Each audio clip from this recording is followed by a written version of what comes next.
No texto hebraico, a palavra profeta é a palavra navi, ou nabi, né, que é uma palavra que possivelmente, no sentido original, tinha ideia de borbulhar.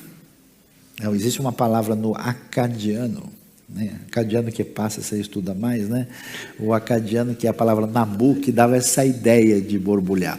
Talvez porque o profeta, quando entrava em transe, estava meio que borbulhando assim, uma coisa mais... Não era muito presbiteriano esse perfil, tá? Um pouquinho diferente, nem batista. E aí, esses profetas, né? Havia o Nabi, e depois aparece a palavra vidente, que a palavra roé e rosé, 1 Samuel 9,9, menciona, por exemplo, que o profeta de hoje era o conhecido como vidente, né? Ou seja, que tem visões, simplesmente isso.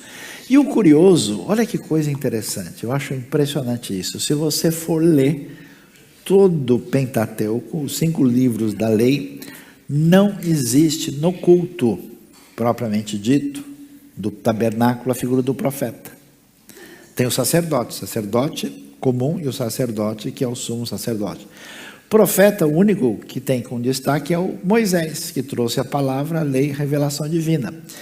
Curiosamente, nas nações em volta, todo mundo está cheio de profeta. Egito, Mesopotâmia, Canaã, Assíria, Arábia, Mari é interessantíssimo, uma cidade que tinha. E eles tinham movimentos proféticos, inclusive de Mari, tem até algumas semelhanças com Israel, mas assim, era o sujeito que tinha sonho, é o sujeito que dizia que ele entrava no céu, é o sujeito que tinha uma série de manifestações. Curiosamente, ainda que no culto israelita não tivesse profetas dessa maneira, quando a coisa se complicar em Israel e não temos mais esperança porque o governo se corrompeu, porque os sacerdotes se corromperam, de onde virá a ação de Deus? Dos profetas que não fazem parte do sistema que está em funcionamento.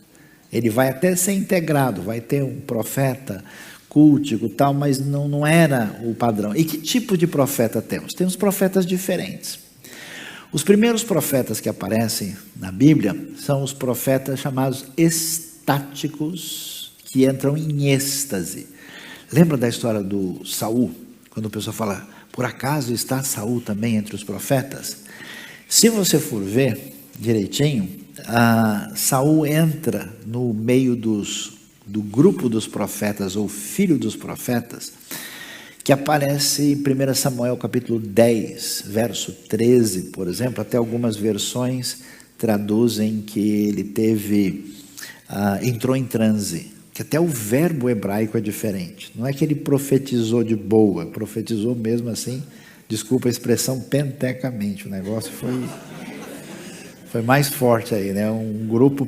Esses primeiros grupos, profetas, aparecem como grupos espontâneos, que não estão ligados com nenhum centro de governo, que aparecem ali, por exemplo, eles vão, Samuel vai orar para achar jumentas perdidas de Quis, pai de Saul. É um tipo de profetismo dessa maneira. Quando o tempo passa, nós vamos encontrar um outro tipo de profeta, que são quem? Gade e Natã.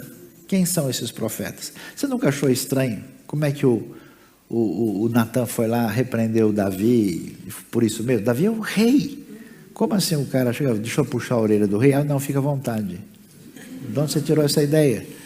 Como é isso? Por quê? Porque Natã trabalha no palácio. Ele é conselheiro real. Se você for ler 1 Crônicas 29, você vai ver lá que Crônicas está dizendo, você quer saber de onde vem a informação desse livro? Ele menciona Gade, menciona Natã, menciona Samuel. Então, quando a monarquia está em sintonia com a aliança revelada por Deus, os profetas são amigos do rei, são conselheiros do rei, trabalham junto com o rei. Só que a monarquia se corrompe, e se corrompe mesmo, num nível de decadência brutal. E o nível de decadência brutal mais forte que a gente encontra é a partir de 1 Reis capítulo 17, com a história que vai aparecer no transfundo dela, o profeta Elias, que vai enfrentar quem? O Acabe, que é filho do Onri. E quem são esses profetas? Totalmente diferentes. Os primeiros profetas são os grupos dos profetas que fazem, né, aquelas manifestações em êxtase.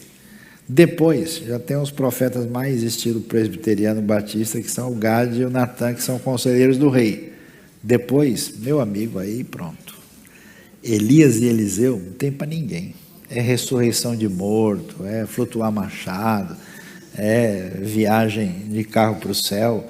Ninguém se compara. Eles são. É curioso isso, porque quando a decadência de Israel chega no nível mais absurdo, Deus resolve usar um indivíduo só. Frágil, sujeito à depressão e que pede para morrer. É a santa ironia divina. Para enfrentar a maior maldade, usa um cara só e funcionando 30%. E ele vai, e Elias é o protagonista, né, contra o baalismo, né, porque você sabe que nesse culto, né, desse mundo pagão de Canaã, de Azerá e Baal, né, eles viviam na Baalada da época, né, em homenagem. E é basicamente isso mesmo, o culto a Baal era uma baalada direitinho, né? E aí Deus vai lá. Então esses são os defensores da fé no Deus eterno, nesse reino dividido apóstolo, ou seja, são profetas diferentes. Milagres extraordinários, assim, fora do comum, você tem na narrativa bíblica com Moisés e Josué, na libertação e chegada na terra, Elias e Eliseu, Jesus e os apóstolos.